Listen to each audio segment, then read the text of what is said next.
All right, let's turn again to Victorian politics here, Michael, where it seems that there's probably going to be a treaty process which is going to be put in place before the next Victorian election. Now, I went through in chapter and verse through the week, and geez, didn't I get the hate mail for it, reading both parts of the report, one being the truth-telling bit. That seemed to annoy a few people, but I'm going to tell you what's in it, right? But then there's the other, which is the list of claims, which of course all come after the emotional impact of the truth-telling bit. You have a Premier who has openly said that everything's on the table and basically has never pushed back against any suggestion, which among other things are Indigenous people pay no taxes, right? Pay no taxes. So there would literally be two classes of peoples. Do you think that the treaty with Indigenous Victorians will be signed by Alan before the election? I do. For the cynical reason, mate, that she's got no more money to spend. She's bankrupted Victoria, so there are no projects. When you go to the election, there's no projects she can spend any money on. No bridges and roads and train lines to nowhere, to the skies. That's all gone. No hospitals, no new schools, whatever. Right? She's got no money to spend. Legacy bill. She's got to come up with some agenda. And this is, the agenda. This is going to be part of her election agenda, because if you can't spend money as a Labor leader, you haven't got much else. Now, this is going to be extremely divisive. We've just been through this debate, haven't we? Dividing Australians by race forever. Privileges for one race over the other. This is not the Australian way. This is what Australians overwhelmingly rejected. She would be hoping that you can just get this through the Parliament. How do people object? It's all covered in sweetness and light and reparations, etc. I see the IPA say the reparations could be $50 billion or more.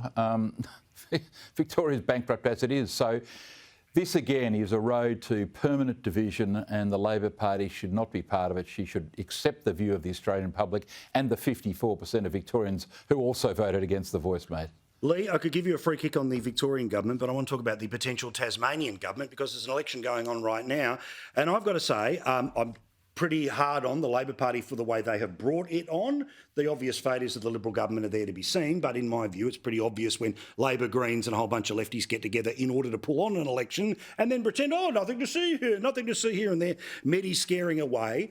But there are two different polls that tell us one of the two major parties is in front, but still with no path towards a majority. There's no Lambie running around, so you're not going to have people who, by their own admission, went on the 7:30 report and said, we don't have any policies, we just vote on values. OK, fine by me. So what the hell is happening in this election, Lee? Good question. We're all trying to work it out ourselves. Do you know, the shame is we are in this position. Yes, it was a dirty, under-tacticked stand from Labor and the minority.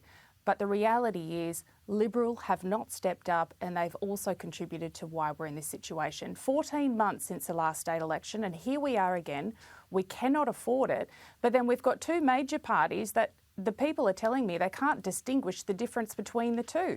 There is absolutely no point of difference. And all it is vote buying with false promises. Here we are going broke in Tasmania, no budget with $1 billion stadium spent, but Liberal and Labor are throwing out more promises, which actually has no long-term viable solution.